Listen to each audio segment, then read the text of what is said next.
सुनील भैया और मनोज भैया सबके बैठल है और वीर के धरती पे एगो वीर का गाथा ना होखे त तनी लय बने।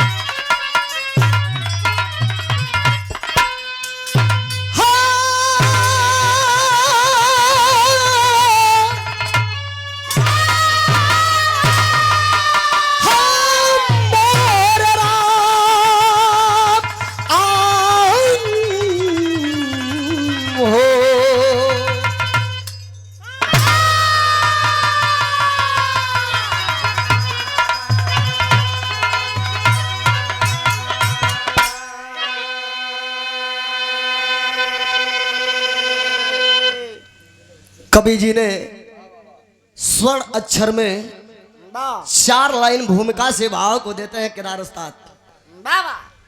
कैसे देथुअन?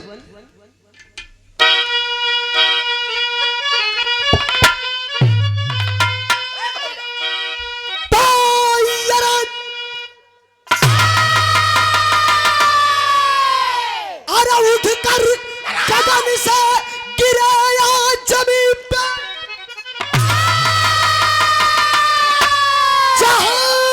चांद सूरज और तारों की टोल, चांदी बसंत जहां तान में लुटाया कर,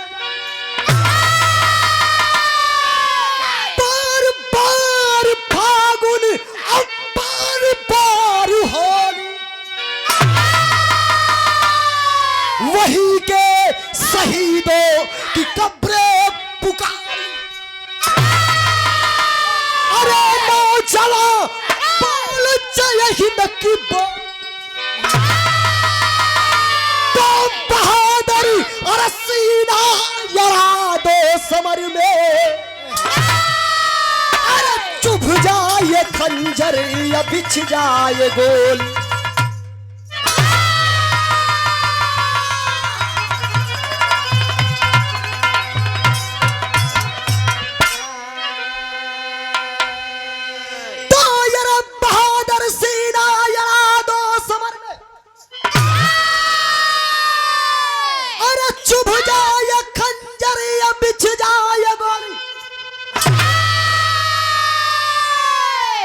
भैया हो भुवर भैया ये वीर का धरती है, लेकिन बिरहा में कवि जी बड़ी पुराण कव्वाली लिख दिलन। बारे पुराण हाँ मामा पुराण और तोहरे जमाने का गीत बा तनी लय बनाए बाजियो।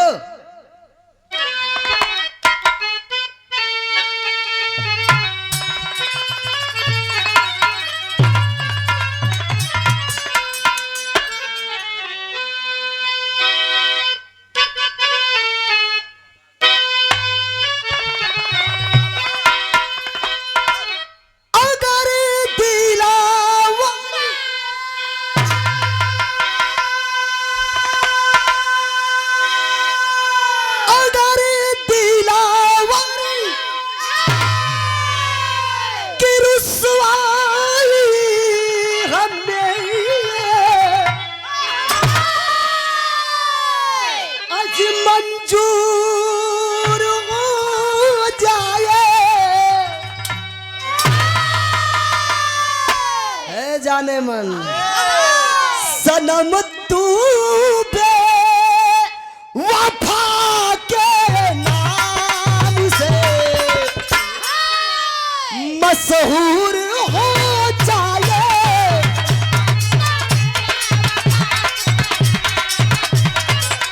अरे जियो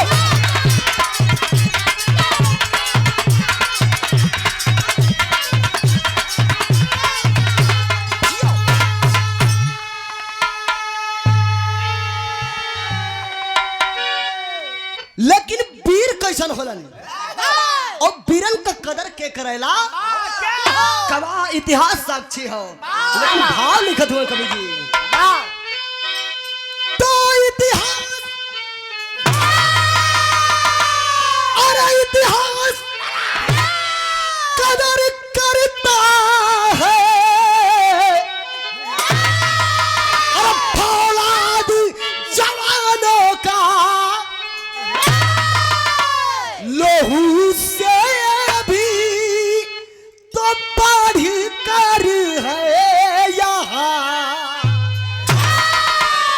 असमोल पानी का लहू से भी तो बढ़ी करी है यहाँ।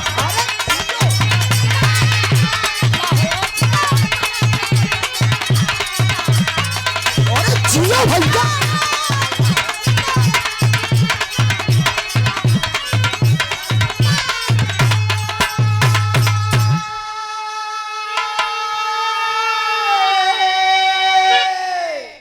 विराह का हमार स्टोरी जसवंत भैया ये जैसे शुरुआत हो गई तने बुल्लू गुरु वाली दिखाला।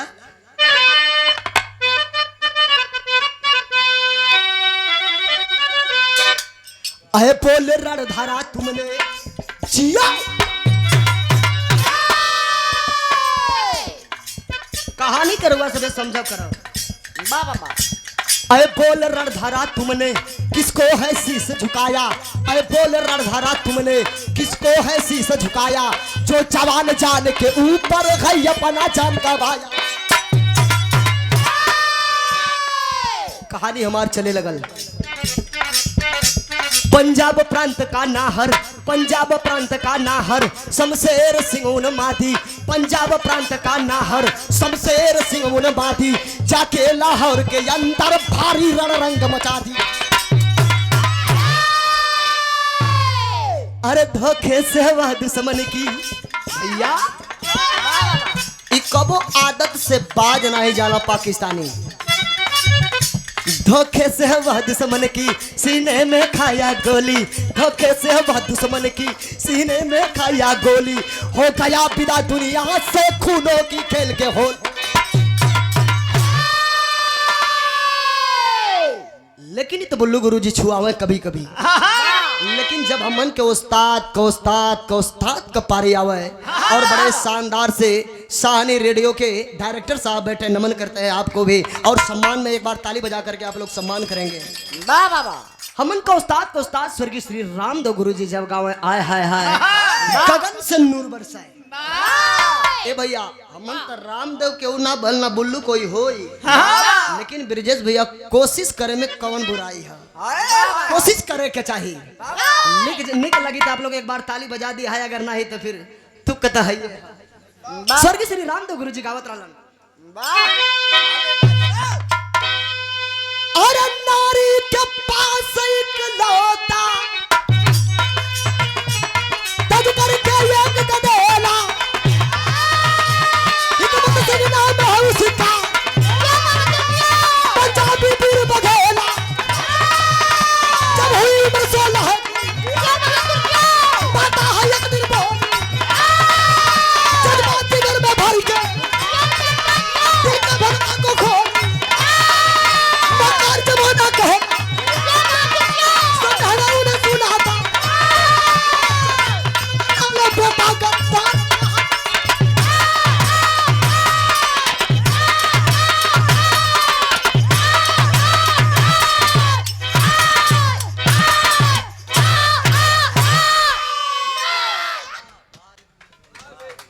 स्वर्गीय श्री रामदेव गुरुजी का मैं ए भैया रउआ सब एक कहानी को समझ ले।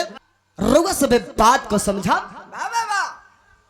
पंजाब प्रांत का रहे वाला बाबू शमशेर सिंह सरहद हिंद का फौजी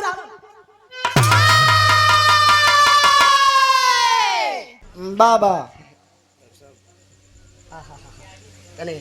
अरे हो गई बाबू तनी आप लोग भी सम्मान कह दे। एक बार ताली बजाए तनी जोर शोर से। ए भैया बाबू शमशेर सिंह हिंदुस्तान का सरहद हिंद का फौज रहलन। फौजी तो जरूर रहलन साहब। लेकिन उनकर धर्म पत्नी का नाम सुशीला देवी बतावल जाला। हिकमत बाबू शमशेर सिंह और उनकर धर्म पत्नी सुशीला देवी का सामंजस्य से एक सुंदर सलोना सा एक हीरा जैसन बेटा पैदा हो गई। अरे नगरिया में हल्ला मच गई। बाबू शमशेर सिंह के फौजी शमशेर सिंह के बड़ा सुंदर सा लड़का पैदा भइल बा। लेकिन रउआ सब एक बात को समझब, बाबा लड़का पैदा हो गई बाबू शमशेर सिंह के। लड़का को बड़ी प्यार से नाम हिकमत सिंह रख दिलन। बढ़िया से ड्यूटी का दौरान 1, 1.5, 2 साल बीत गई। पाकिस्तानियन का तानाशाही बर्दाश्त नहीं कई पौलन। लड़ाई करत करत करत करत भुवर भैया पाकिस्तान के सीमाओं में प्रवेश कर गए फौजी जवान। जब पाकिस्तान का सीमा में प्रवेश कैलन 5 गो चौकी पर कब्जा करके, तब तक पाकिस्तानी दुश्मनन का नजर पड़ गई साहब, और बंदी बना लिया फौजी हिकमत जवान फौजी शमशेर सिंह को बंदी बना लिया। और रउआ सब सबके हो जाना था कि पहले जवानन का अगर 2 दिन 4 दिन आता पता ना रहे तो घरे चिट्ठी से खबर आ जाए कि फलाना फौजी शहीद हो गया, वीर गति को प्राप्त कर गया। बड़ी दुख का बात बा, माई सुशीला के घरवा चिट्ठी लेटर डाकिया लेके आ गई कि बाबू फौजी शमशेर सिंह वीर गति को प्राप्त कर गए। अरे बाप रे बाप, माई बौरैया काट होके गिर गई। लेकिन 1.5 साल 2 साल का लड़का बा हिकमत सिंह, धीरे धीरे दिन का गुजर बसर चल रहा बा। तेरा हमी संस्कार बिता दे अली, श्रद्धांजलि मनवा दे अली, संस्कार कई के लड़का का पाले लगनी बड़ी हर्षोल्लास से साहब। माई सुशीला बेटवा का पालत पालत करीब यही अंतराल में 7, 8, 9, 10 बरस का दिन बीत गई। जब 10 बरस का दिन बीत गई, लड़का धीरे धीरे 4, 5 में पढ़े लगल। एक दिन मास्टर साहब पाठ पढ़ावत रहलन। पहले मेरा देश भारत गुलाम रहा बेटा, मेरा हिंदुस्तान जिसे सोने की चिड़िया कही जाती थी, वह एक पिंजरे जैसे एक पिंजरे में कैद किया था पाकिस्तानी अंग्रेजों ने। अरे बाप रे बाप, इतनी बात जब वो 10 साल का लड़कवा हिकमत सुनलस, मन में ठान लेलस कि हमार देश गुलाम रहल। सवाल कैलस मास्टर साहब से, का साहब गुरुजी अगर देश हमार गुलाम रहल तो आखिरकार ये हमन आजाद कैसे हैं? कहला बेटा तू नहीं जानता है, बेटा तू नहीं जानता है कितनी माँ का सिंदूर उजड़ गया, कितनी बहनें विधवा हो गई, कितने माँ का गोद सुना हो गया बेटा, तब जा करके भारत को आजादी मिली है। यहाँ तक तो ठीक ठीक। छुट्टी हो गई, लड़का घरे चल गईलन। लड़का घरे गईलन, जल्दी से खाना खैलन, लड़का खेले निकल गई। लड़का आपस में बतियावत हो बिहाने, जैसे आज त्योहार चल रहा बा, सावन को सोमवार, हर एक भगवान भोलेनाथ के दरबार में मेला लगेला। लोग सोचलन, लड़का मैंने बतियावत हुआ कि फलाना दिना सोमवार है, जल ढाराई, हमन मेला देखे जाई। आय हाय हमन मेला देखे जाई। से दूसरा लड़कवा कहलस कि हम तो जाई, हमार पापा जाई, हमार मम्मी भी साथे जाई। आय हाय इहे तो बतिया भी गरी गई। वो 10 साल का लड़कवा सुनलस, तुरंते वहां से लड़कवन कटोली से किनारा कसले बा। जब किनारा कसलस अशोक भैया तो दौड़ के अपने महतारी के पास पहुंचल बा। जब महतारी के पास पहुंचल बा, अपना माई से पूछे लगल, कहलस माई हमार पापा कहाँ हुवन, हमार पापा कहाँ हुवन? माई से 1-2 बार पहले ई सवाल लड़कवा कैले रहल। हिकमत लड़कवा 1-2 बार और पहला सवाल कैले रहल कि माई हमारे पापा का पता बा। तब माई सुशीला ये ओकरा के धीरज बधवली, कहनी बेटा तहार बाप बाड़ा, तोहार बाप कमाता रहा, तोहरा खातिर खिलौना लेके आई हो, तू जाना तारा गरीबी बा, तोहार बाबूजी कमाई है तब न परिवार का गुजर बसर चली। तो ठीक है गुजर बसर तो चली, लेकिन हम कहाँ उनका फोटो तो दिखा दा बाबा। माई बौरैया कलश की जाए दा बेटा, जब समय आई तो हम तो के बतला दे। लइकवा हिकमत के लइकवन के बतिया घर कैले रहे। कलश की माई तू नहीं खूब बतावत, अरे माई तू नहीं खूब बतावत, लागता कि हमार पापा चोर रहलन, का हमार पापा डकैत रहलन। बंद कलेजा में आग बाहर आ गई। बाहर आइल माई सुशीला का अखिया से मैं झरझर झरझर आंसू चले लगल। आंसू चले लगल। कहलस कि बेटा तू नहीं खा जानत, तू नहीं खा जानत। ए बंद आग के उगलवा बतारा, बंद आग के उगलवा बतारा। एक चाटा लइकवा के मार के, लइकवा के गलवा पे एगो चाटा खींच के मार के माई सुशीला, जितने माई सुशीला रोवतारी उतने लइकवा हिकमत के अखिया से आज चल रहल बा। जैसे कहल जाला प्रमाण दे जाए गंगा जमुना का धारा बहे, वैसे निरंतर आंख से आंसू माई और लइकवा के बह रहल बा। एक बात कहली माई सुशीला, माई सुशीला एगो बात कहली, बेटा तू जाना तारा, तू जानल चाह तारा कि तोहार बाप के रहे, तोहार पापा चोर नहीं रहलन बेटा, तोहार पापा डकैत नहीं रहलन बेटा। अरे जानना चाहता है रे, अरे हिकमत जानना चाहता है, अरे हिकमत जानना चाहता है। तेरा बाप हिंदुस्तान का फौजी है। लइकवा के आंखिया से आंस बंद हो गई, ठहाका मार के हंसे लगल।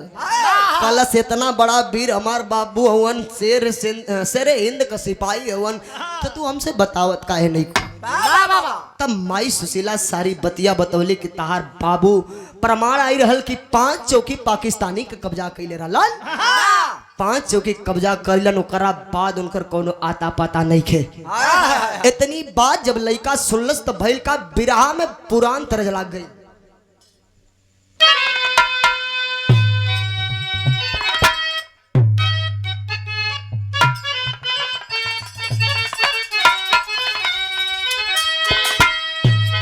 ए गीतिया के स्वर्गीय श्री रामदेव गुरु जी गावत रहलन। कैसे गावत रहलन?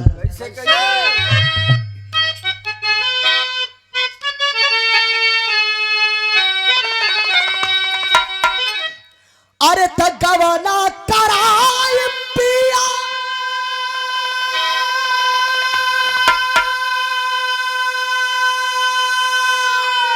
अरे घर बैठवले अपन कोइलरिया में, अरे लागली रे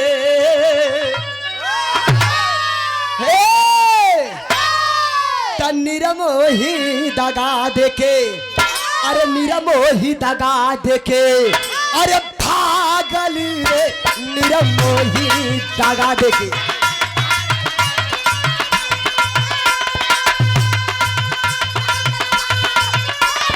ओहो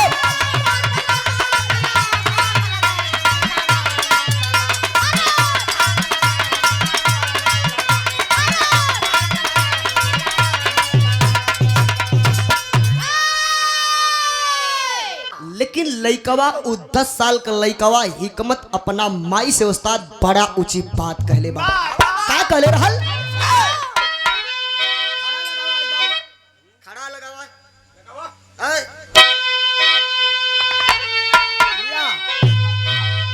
अरे तमाई के समनवा बोलल ला ला लावा,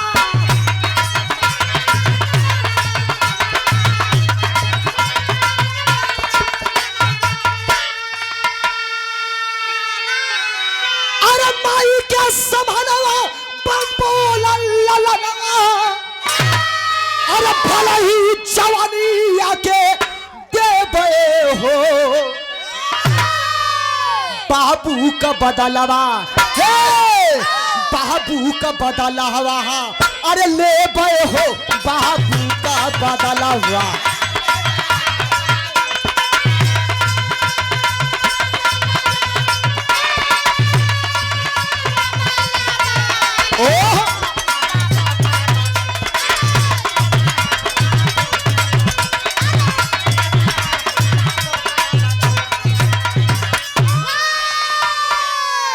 हिकमत लइकवा अपना महतारी से कहलस, कोनो घबराए को जरूरी नहीं खे।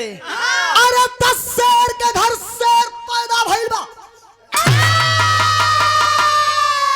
वरना रेड़ गमोर कपगन पैदा ना होई। माई हमार बात सुना, हम शेर का बेटा शेर हई तो हम फौजी बनब।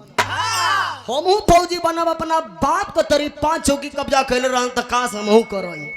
एगो बात और कहे का कहे अरे होई है गुलाम नहीं माई मोरी धरती अरे जाके फौजिया में हो जइबे भरती।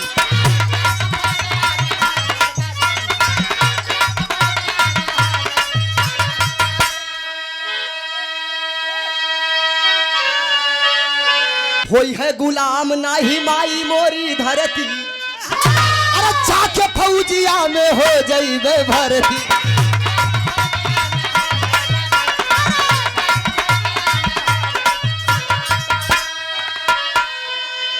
अरे दुधावा का कीमत चुकई है ललनवा अरे दुधावा का कीमत चुकई है ललनवा खुलवा से यात्रा रंगा दे हो बाबू का बदलावा ले हो बाबू।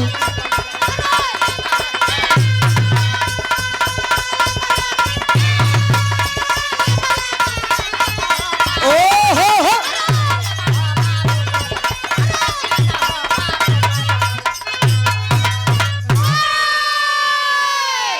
कलश माई चिंता करे के नहीं के माई मौरहिया सुशीला देवी मना करे लगली कली बेटा जेकरा सहारे हमके यहाँ लावल गईल जेकरा सहारे हमके यहाँ ले आवल गईल बाबा आज तो छोड़ के चल गईलन।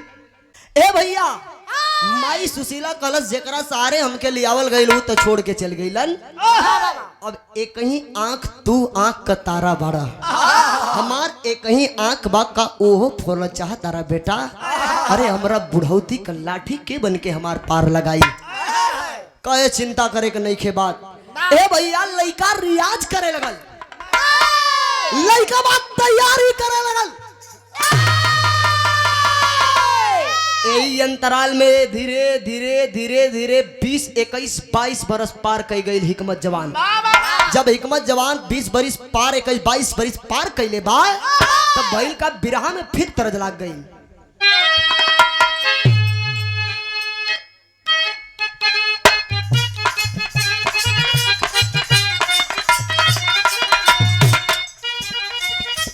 एक कबीर जी के जमाने का गीत हो बाद में सुन के कोशिश करल जाला लेकिन कवन गीत हो कौन है ना केहू के डर से बबुनी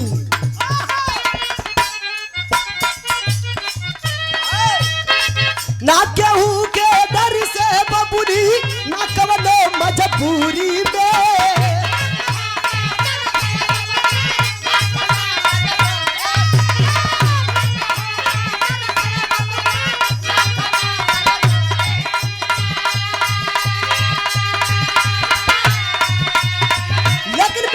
भाव सुना।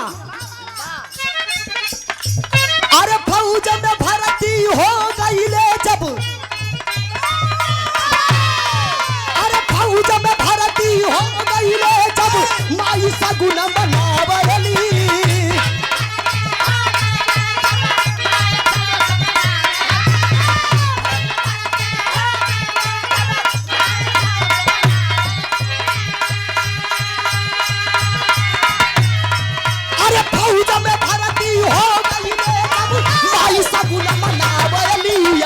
बेटा के शादी का माई अरे तुम पैगाम रचावल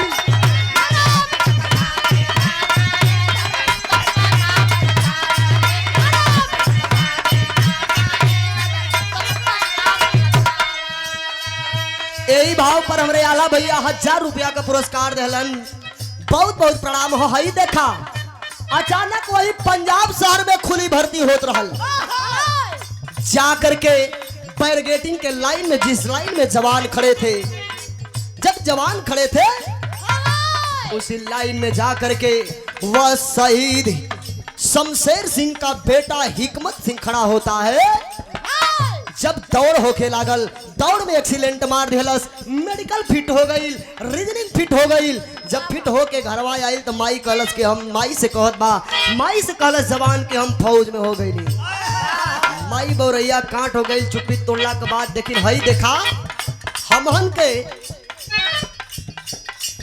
के बिरादरी में अच्छा हमहन का मतलब हमहन का उम्र दरार में लड़का कौनो नौकरी पा जाला अरविंद भैया तो ओकरे घरे वालन का बियाह तय करे का जरूरी हो जाला। लेकिन माई सुशीला देखो बियाह तय करे लगली। का कहली? अरे लड़की बीए पास रहल उर्मिला नाम हो।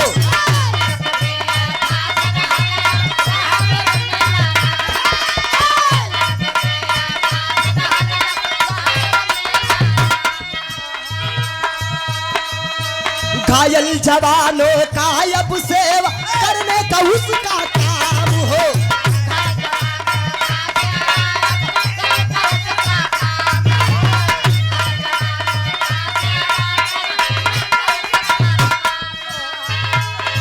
अरे मन ही मन में पिया मिलन के, मन ही मन में पिया मिलन के सपना रोज सजावेली।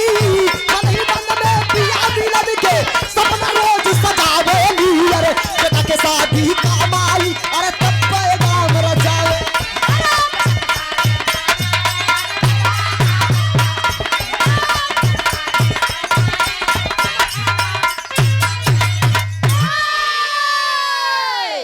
अरे बाप रे बाप, माई लीलावती अपने फौजी बेटवा हिकमत सिंह का शादी तय कर दिली।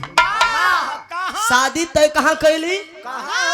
फैजाबाद का रहे वाला बाबू तेगा सिंह का इकलौती बिटिया जौने का नाम लीलावती देवी बतावल गई है।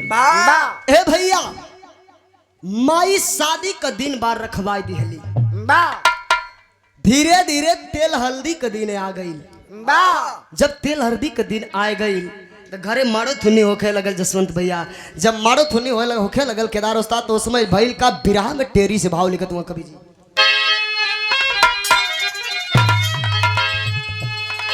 अरे जवनवा भइले रन के जोगिया बढ़िया। अरे जवनवा भइले रन के जोगिया, अरे जवनवा भइले रन के जोगिया त सर पे लाल कफनिया सोहे कर कंगनवा। अरे कंगनवा रे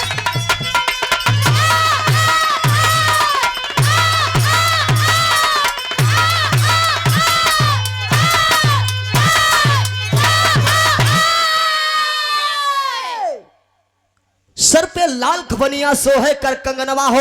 अरे जवनवा भइले रन के जोगी। हाई देखा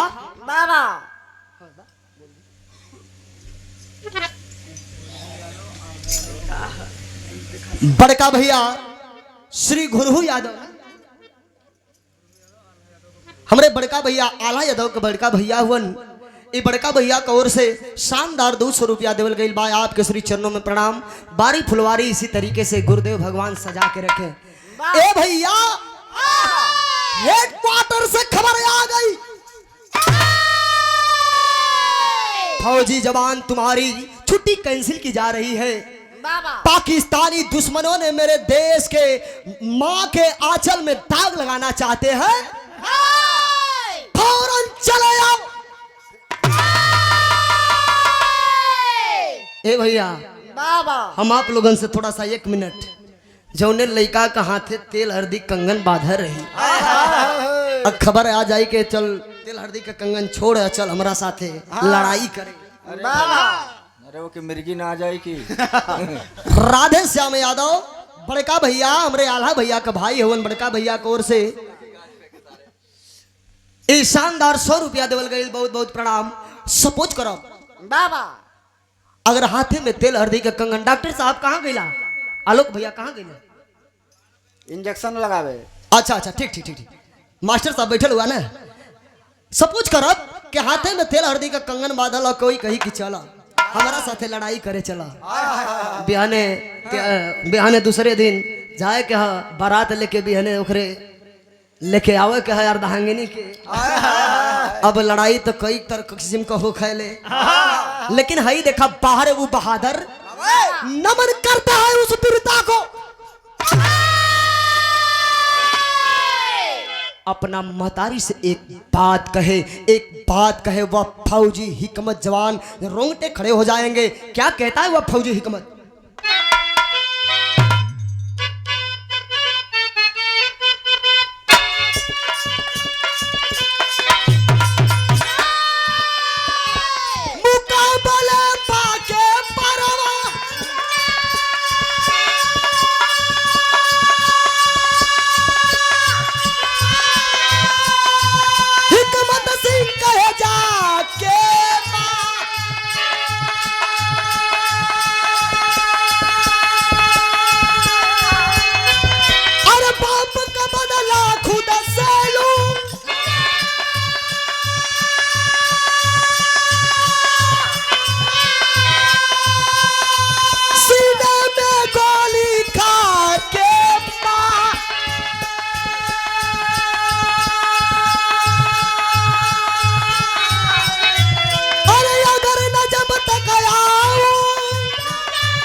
फौजी हिकमत आग बबूला होकर कहता है भला छेड़ दे दिलोर को। अरे वो मर्द कैसन जौन अपने माई का आंचल का दाग न बचाई। भला मजाल किसकी जो छेड़ दे भारत मेरे देश को। कहलस माई तू इ तेल हरदी का हमारे हाथ में कंगन बांध देवल गईल, मारो तू नहीं गाड़ देवल गईल। तू आस लगा के गांव घर का माई बहनी बड़की माई चाची के जुटा के शादी का गीत गावत रही। हा हम जाता नहीं, अरे जाता नहीं, अरे दुश्मन अभी कम हो तोड़ जवाब दे। माई कलश की ड्यूटी कैंसिल कर दे। अब उधर से आदेश आइल ड्यूटी कैंसिल तो हो गई, छोड़ जाए दे मत जो नौकरी के लिए। हम पहले ही मना करने की फौज को नौकरी सही नहीं खे, सही नहीं खे नौकरी सही। तू नहीं मतलब फिर फौजी को नौकरी करला। हम ही वर्दी नहीं खे देखल चाहत बेटा, हम वर्दी नहीं खे देखल चाहत। माई के समझावे लगल माई ये हमरे देश का बहादरन को पहचान हरे। सीमा सरहद पर शहीदन का गीत गावल जाले जौने समय ओ में नाम आवेला कि बाबू शमशेर सिंह ने, अरे बाबू शमशेर सिंह पाकिस्तानी की 5 चौकी कब्जा की। इस सिनेमा फूले ना समाला माई तू शादी का गीत गई हा, हम दुश्मनन का मुंह तोड़ जवाब देब दे के आई।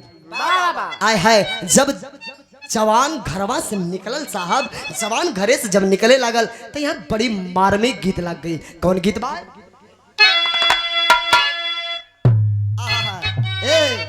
ये हमारे आला भैया का अर्धांगिनी यानी हमार बड़की भौजी, ये उनके ओर से 100 रुपया देवले। अभी वो है उनका गीत भी आ गई। बड़ी क्या बात है, कैसे गावेली?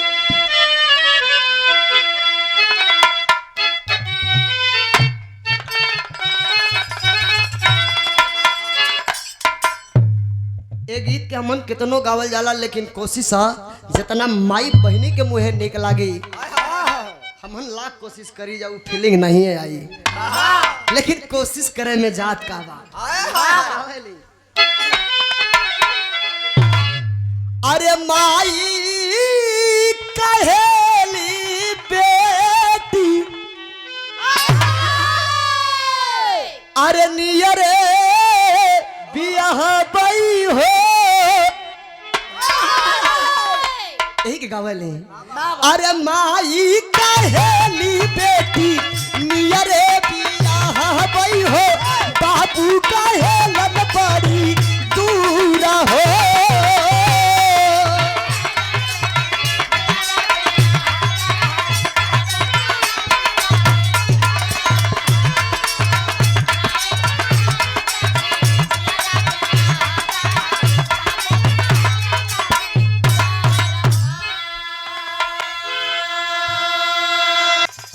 लेकिन जवान जौनी समय चल रहल बा, जौनी समय चल रहल ओ समय का मजमा कहा कवि जी लिखत हुवन।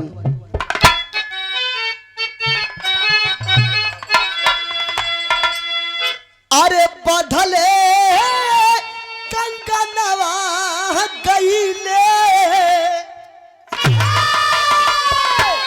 सपोज करब होखे वाला दुल्हा कंगन बांध के और सरहद का तैयारी कर रहल बा।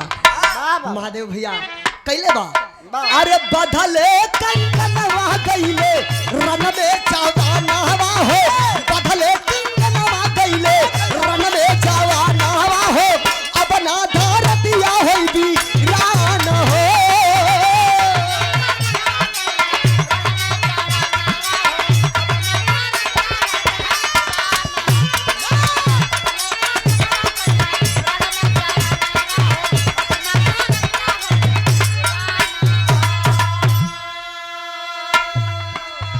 देशवा जोगिनिया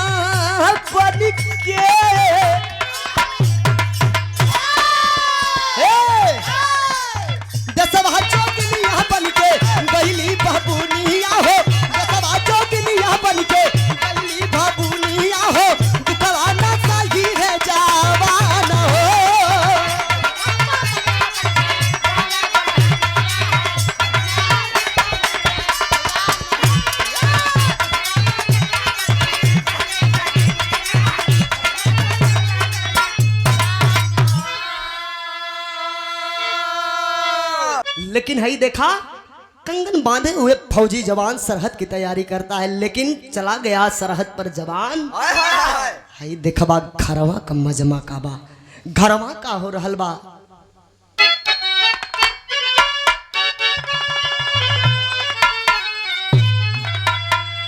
ए हमारा सूसी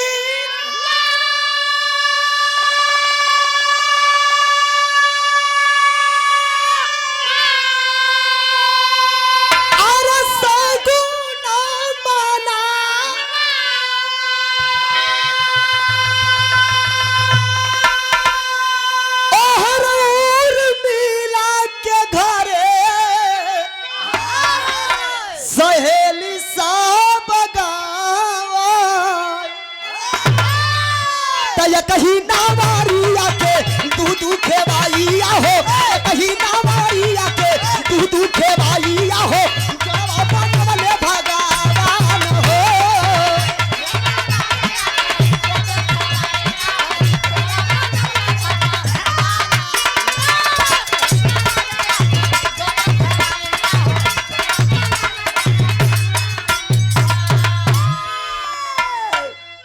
लेकिन बिरहा के भाव आगे बढ़ल तने।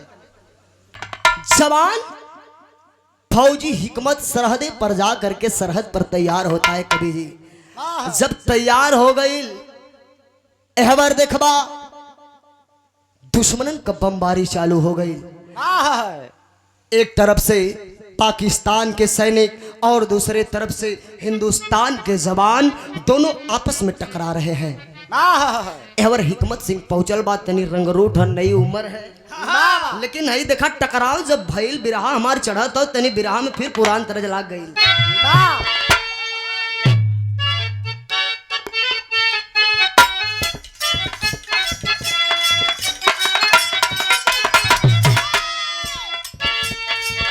आहा ये आप लोगन के जमाने में बड़ी तहलका मचोले रहल।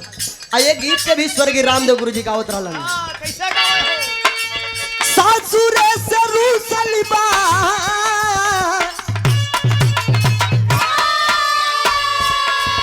अरे सासुरे से रूसली बाती रिया वालू हो यार भैली नहीं हरे कारा।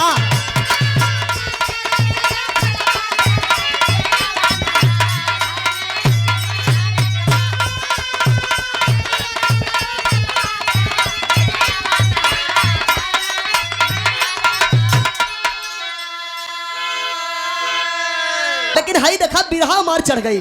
कैसे? जवान पोजीशन ले लिया।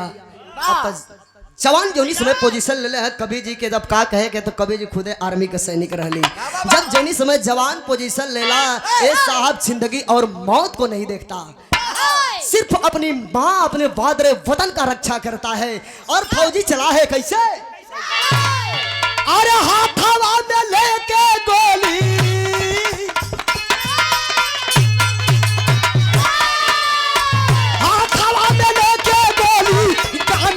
हो, अब जो है फौजी जवान।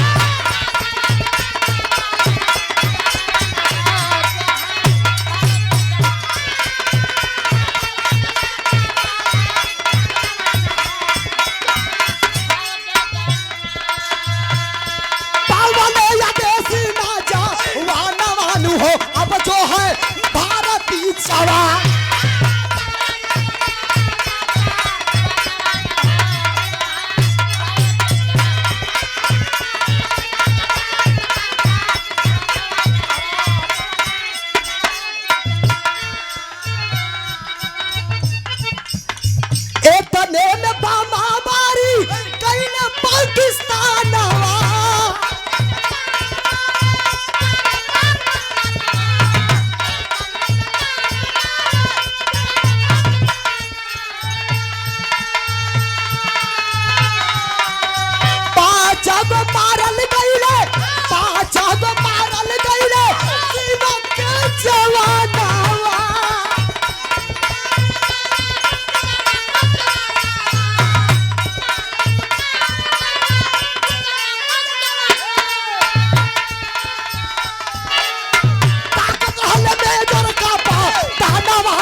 रहे साहब कि जब तक कर्नल आदेश नहीं देत रहलन तब तक हमारे सीमा का फौजी जवान अपन गोली नहीं चलावत रहलन।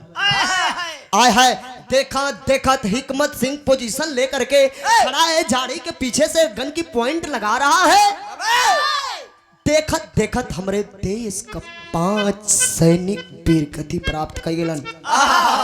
तम तमा गया फौजी हिकमत जवान।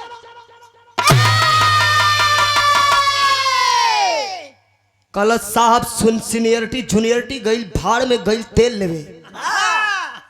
आदेश दा, हमरा के आदेश चाहिए, हमरा के आदेश चाहिए, गोली हम चलाए। अगर नहीं देबा तो गन का पॉइंट हम अब तोहरे ओरी घूम जाई। कलश सीनियरिटी बाद में, सीनियरिटी बाद में 5 मेरा भाई शहीद हो गए। आंख पर पट्टी पड़ी हुई है, आपको दिखाई नहीं दे रहा है और कहता है कि पोजीशन लेके रुके रहो जवान, अभी गोली नहीं चलाना है। अब साहब हमरा से बर्दाश्त नहीं क्यों, हमरा के आदेश दो, हमरा के आदेश दो, नहीं अब गन का पॉइंट है तोरा उरी घूम जाई। भाई देखा जब तक आदेश नहीं दिलन तो जवान हिकमत सिंह अपने आप का जब नहीं रोक पौलस, मनीराम बाबू जब अपने आप के नहीं रोक पौलस, जब नहीं रोक पौलस तो भइल का फिर बिरहा में तरज लाग गई।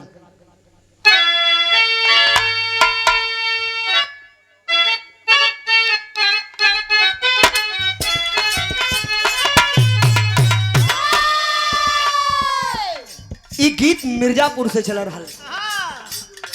बुल्लू गरोरी लगा ले, इच्छा हो तो लगा दे। तनिक बुल्लू गुरुजी के चुआ के गावा कैसे गावा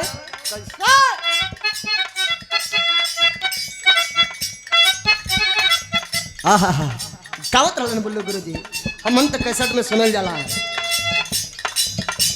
बाबू हमें बुलावे पानी,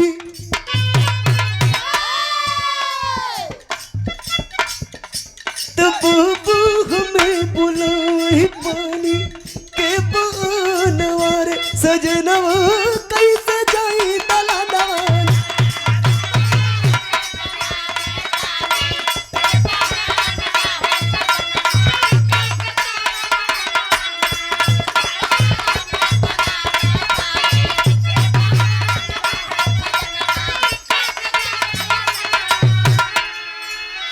ए बुल्लू गुरु, लेकिन एक बुल्लू गुरुजी गावत रहलन जब हमन को उस्ताद का पारी आवत तो बड़ी मचल के गावे। कैसे गावे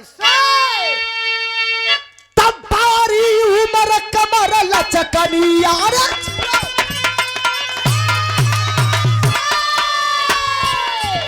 तबारी उमर कमर लचकनिया, गोरिया की चाबी हुरी के पनिया, गोरी का झूला झूला मिया ना।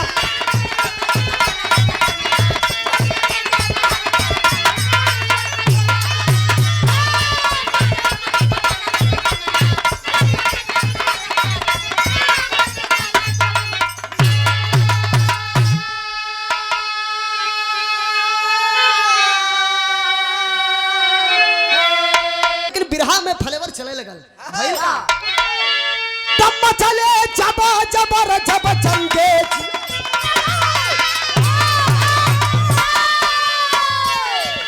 तब चले जब जबर जब चंगे, माया दानवा हो जवानवा जंग कैले तू फनवाना।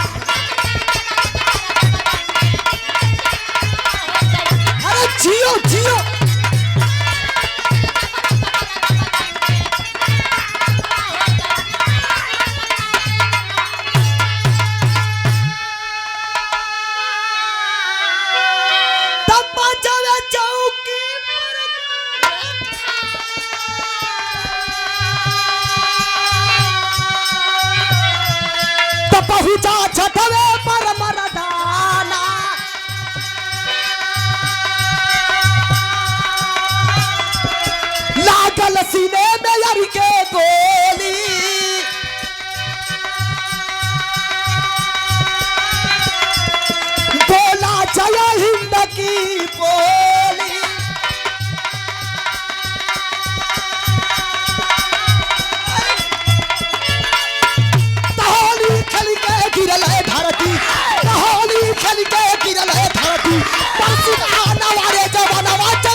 अपने आप को नहीं रोक पाया और लड़ते लड़ते फौजी हिकमत सिंह जवान पाकिस्तान की सीमाओं में प्रवेश कर गया। जब पाकिस्तान की सीमा में पहुंचल 1 2 3 4 5 चौकी कब्जा कैलस। 5 चौकी कब्जा करके 6वां पर जो है पहुंचल भारत का तिरंगा गाड़ करके जय हिंद का नारा लगा करके ठहाका मार के हंसे लगा। कलश कर्नल साहब देखला अगर बोलला तो खैरियत ना बा, तब तक दुश्मन की गोली आए है इसी कंधे और सीने के बीच से पार हो गई।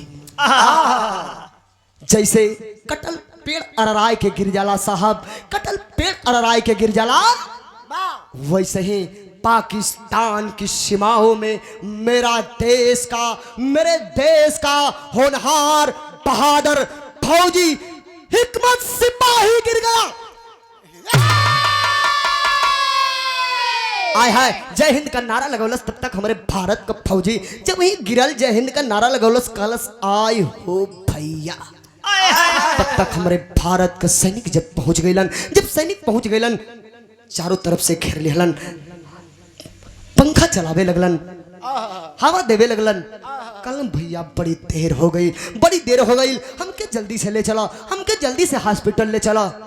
आय हाय जवनी समय वह घायल फौजी हिकमत जवान को लेकर के वह मेरे देश के बहादुर फौजी ने जब चलते हैं बाबू, जब चलन ओ सीमा पर से पाकिस्तान का सीमा से, तब भइल का बिरहा में बड़ी मार्मिक गीत लग गई।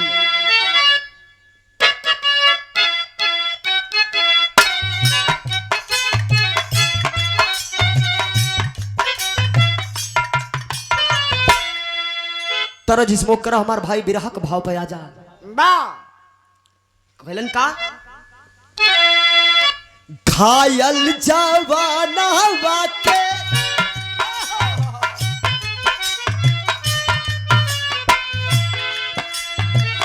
घायल जवाना वाके फौजी सिपाहिया हो, फौजी सिपाहिया हो गोदिया में ली गले उठाया।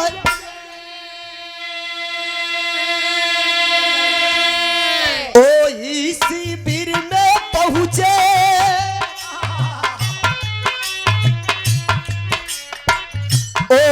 शिविर में पहुंचे जहवा उर्मिला रखली, जहवा उर्मिला रखली बेटवा पर दिखल सुताया।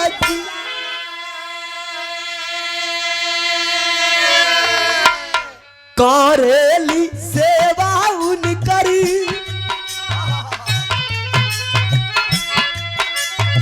भैया हो गौर करब, करेली सेवा उनकर सजिया बिहाना हो, सजिया बिहाना लेकिन पता ना उनके पाया।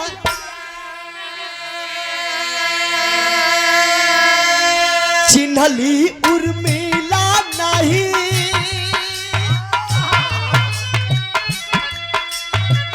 चिन्हली उर्मिला नहीं हौवे सजनवा हमरे हौवे बलमुआ हो, एक दिनवा कहल चेताया।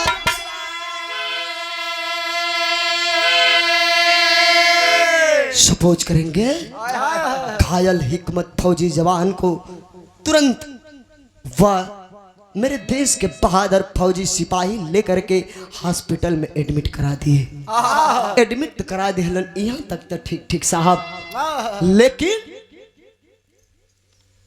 एगो नर्स रहे जवन ओ फौजी घायल हिकमत फौजी का रोज दवादार उपचार करत रहे, ट्रीटमेंट करत रहे, ड्रेसिंग करत रहे, सुबह शाम का देखभाल वो नर्स करत रहे। धीरे धीरे 1 2 3 दिन बीत गई। तीन दिन बीतला के बाद साहब 3 दिन यानी 72 घंटा ले लगभग बीतल बा। 72 घंटा के बाद एक दिन मन में बड़ा तूफान सा उठे लगल फौजी हिकमत के। लेकिन बिरहा के बाद और हमारे आज के मुखिया, आज के आयोजक बड़का भैया श्री हरि नारायण भैया की ओर से ये 200 रुपया देवल गई, बहुत बहुत प्रणाम। लेकिन बतिया का गौर करब साहब। डेली नर्स साहिबा दवा दारू उपचार करत रहली ब्रिजेश भैया, लेकिन ओके पता ना रहे कि हमार होखे वाला इहे पति फौजी हिकमत बाड़ा। आय हाय, ना तो हिकमत के पता बा कि ये फैजाबाद का रहे वाला बाबू तेगा सिंह का बिटिया उर्मिला और होखे वाली हमार धर्म पत्नी है। एक दिन सवेर का समय बा, ड्रेसिंग कैला के बाद वह नर्स साहिबा बगल के बेड से निकलना चाहती है, तब तक वह घायल फौजी हिकमत जवान कलाई को पकड़ लिया। जवनी समय कलाई को पकड़ ले बा, डॉक्टर नर्स साहिबा कले ए जवान, मेरी कलाई को आप क्यों पकड़े? क्या मेरा कसूर है? आखिरकार आपने क्यों मेरा कलाई पकड़ लिया? आए हो भैया इतनी पतिया वो घायल फौजी सुन ले बा, सुन के अखिया से आंस चले लगल, आंख से आंसू चले लगल। वह घायल फौजी हिकमत जवान बेड पर लेटा हुआ है और कलाई नर्स साहिबा की पकड़ा हुआ है और कहता है, ए साहिबा हो साहिबा, हमार माई लाख मना कैले रहे, हमार माई सुशीला लाख मना कैली कि बेटा तू फौजी का नौकरी मत करिहा। अरे फौजी का नौकरी मत करिहा बेटा, ई फौजी का वर्दिया हम देखिला तो हमसे बर्दाश्त नहीं होला हमार लाल। नहीं मनली साहिबा, हम नहीं मनली न साहिबा, वही का अंजाम वही का नतीजा आज हम भुगत रहल बाड़ी। आय हाय, वह घायल फौजी हिकमत जवान वो डॉक्टर नर्स उर्मिला से एक बात कहता है। क्या कहता है? विदेशिया से भाव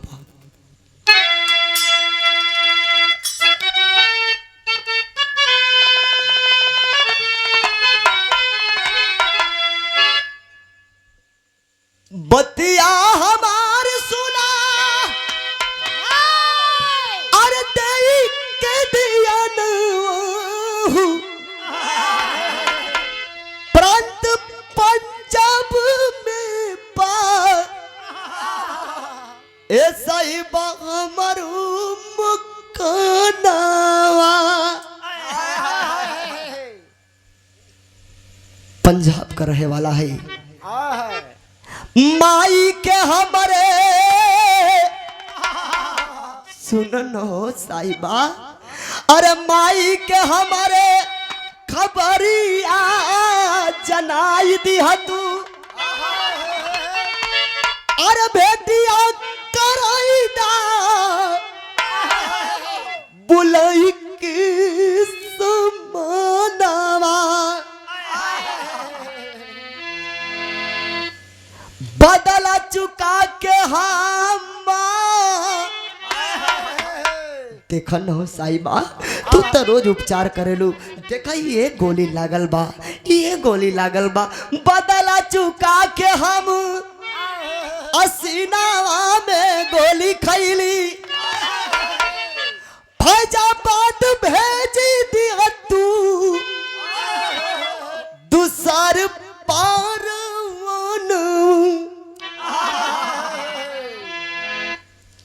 तेगा सिंह का बिटिया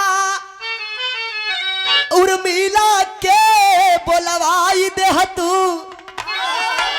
अरे देखी लेती पिया के आके बारी नया नावा।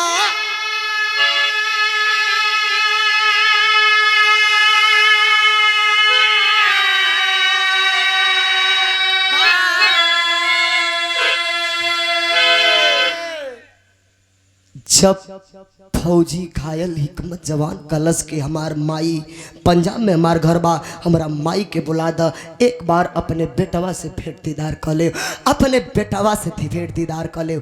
यहाँ तक तो ठीक ठीक साहब, यहाँ तक तो ठीक ठीक ना हो, जबकि इतनी बतिया वो घायल फौजी कलश, घायल फौजी हिकमत कलश की ए साहिबा एगो हमार और काम तू करिया, एगो हमार और तू काम करिया। हो सके तो फैजाबाद कर रहे वाला बाबू तेगा सिंह हवन, बाबू तेगा सिंह हवन, उनकर एक ही बिटिया बा हो साहिबा, ओके बुला दा, काहे ना आके मरते मरते अपन कायर पति के देख लेवे। आय हाय वह नर्स साहिबा उर्मिला अपने आप को रोक नहीं पाती है। कुछ सेकंड चुप्पी तोड़ना के बाद पूछती है, क्या आपका नाम फौजी हिकमत तो नहीं है? कहे लगल साहिबा, काहे मरल मुर्दा उकाड़ा तारू, काहे जी हमके जीते जिगाव दे तारू, ई काहे हमके कह तारू कि तोहार नाम फौजी बा, तू हमके जानत तारू का साहिबा, हमके जानत तारू का साहिबा? कलश की केहू और ना, हम ही तोहार होखे वाली बीबी उर्मिला है। देख ला हमारे हाथ में आज भी तेल हल्दी का कंगन बांधल बा, तब तक त हिकमत के भी होश हल्का हल्का हथवा उठा रहल बा, लेकिन बोली नहीं खे निकलत। गौर करेंगे वह नर्स साहिबा उर्मिला सोच में पड़ गई साहब, और सोच में पड़ गई कि आखिर काय मर के करूँ तो क्या करूँ, होने वाले मेरे भले ही शादी मेरी नहीं हुई, होने वाले तो मेरे पति ही थे, पति ही है, मैं करूं तो क्या करूं। वह सोच गई और सोच करके करती क्या है, बिरहा में पपट स्वभाव है।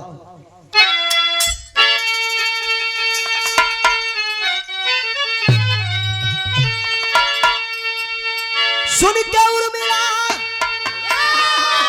अरे सुन के उर्मिला, सोचा अपन मनावा जनावा बची है ना, चली सजा के तुरते तब भी मनवा जनवा बची है ना।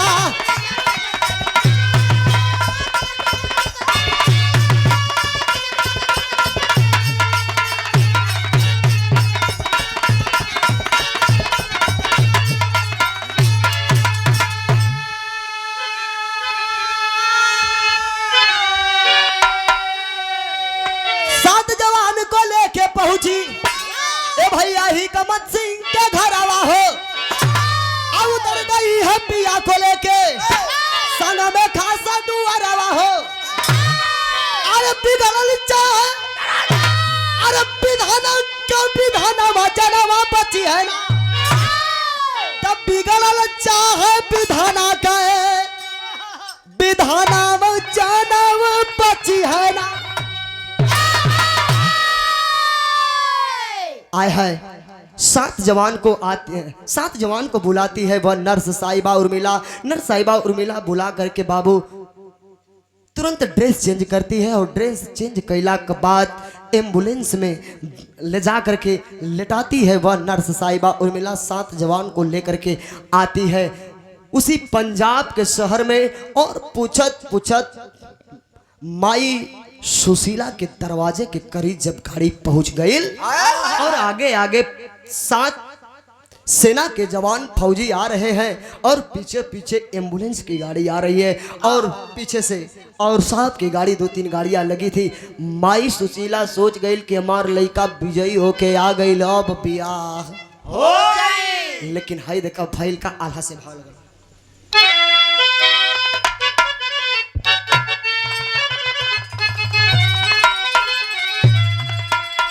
हमरे सनी भैया का छोट भाई विधायक भैया की ओर से 100 रुपया देवल गई, बहुत बहुत नमन बा है सब भैया के मार प्रणाम। लेकिन भैल का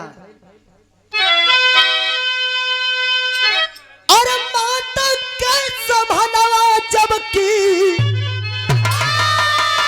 अरे अइले हो लाला नवा, बोलहू न पवल लाल एकाहू चुपा,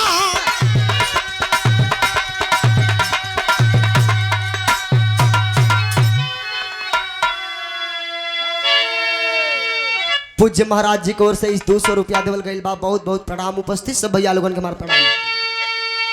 अरे पापी हो परनावा सपनवा हो गई ले,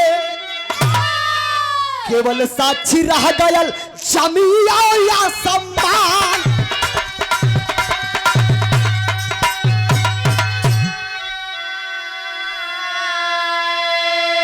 अरे अचरा से मुंह तो पिरोव मासुसीला, कुचली लीला रवा के आपन दुख पान।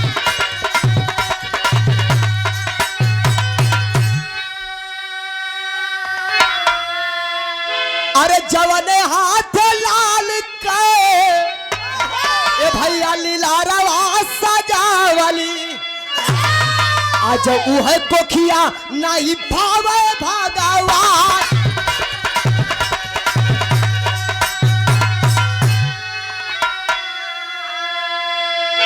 अरे यार थी सजा के, अरे यार थी सजा के असमसनवा पयली, तरची रची चितवा सजावेली सुजान भला।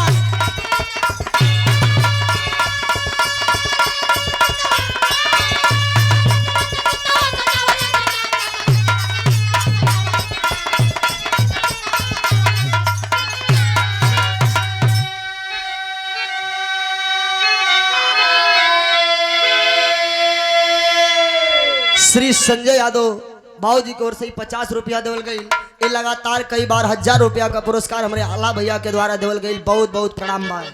आय है जवनी समय माई सुशीला दौड़ के गई, सब लोगन से पूछे लगल कि हमार बेटवा हिकमत कहाँ बा, हमार लइकवा हिकमतवा कहाँ बा।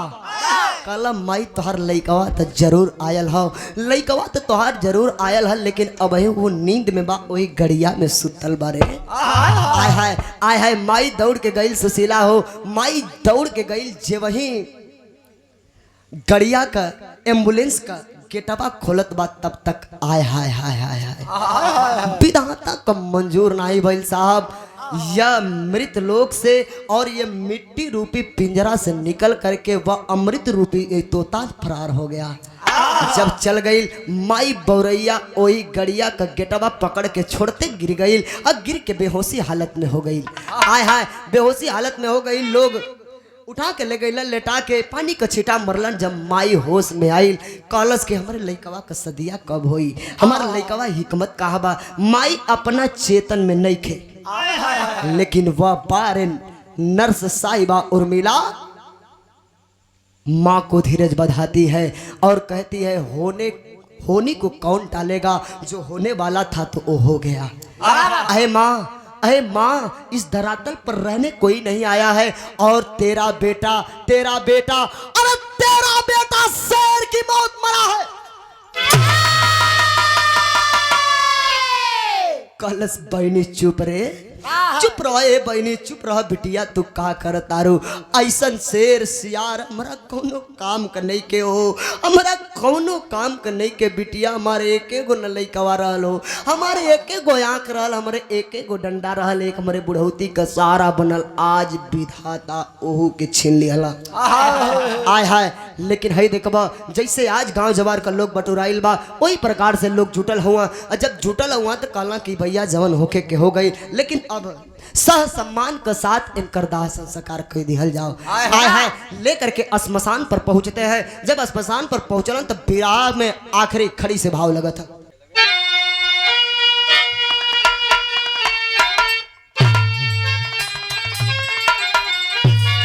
अरे चिता पे उर्मिला,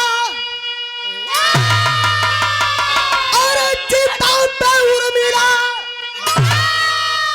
हो चिता पे उर्मिला, तखे वही देशवा का नवरिया। चिता पे उर्मिला,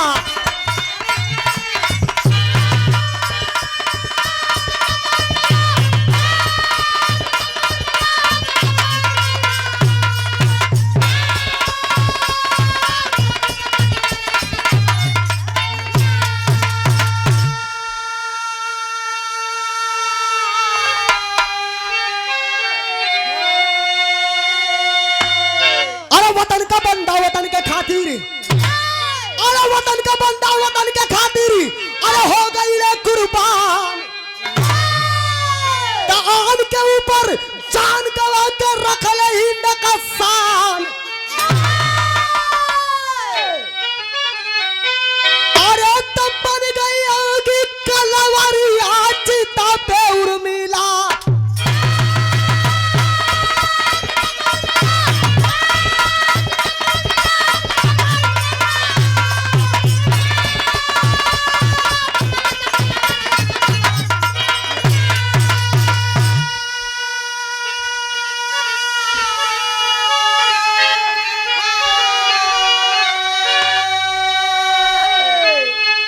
आए है जब वही शमशान पर लेके अलन लोग खूब दौड़ दौड़ के वो नर्स साहिबा उर्मिला लकड़ी खरीद के चिता सजावे लगल साहब।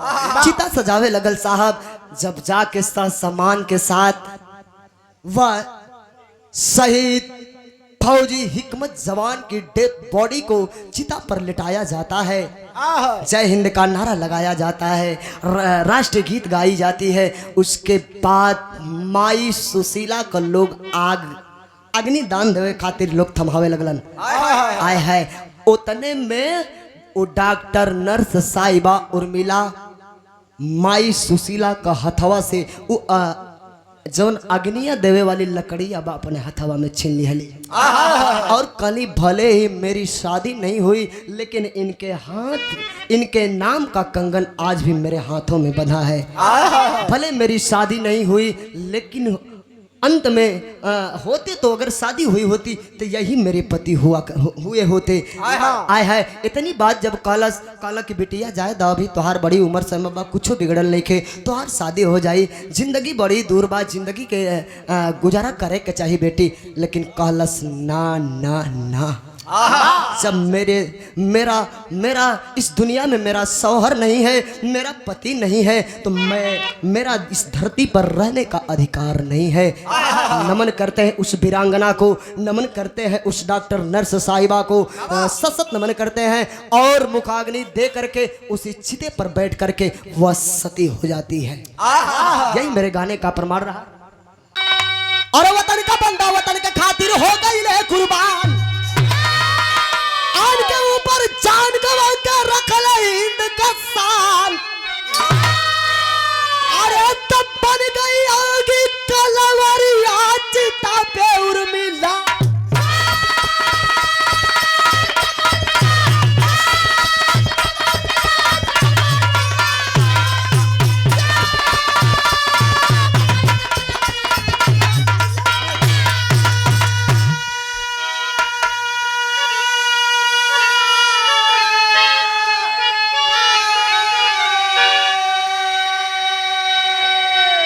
सुंदर पुष्पहार जिला अपर मजिस्ट्रेट मऊ के आप ड्राइवर साहब बड़े भैया श्री अरविंद यादव जी की ओर से 100 रुपया और 100 रुपया सनी भैया की ओर से देवल गई। बहुत बहुत प्रणाम।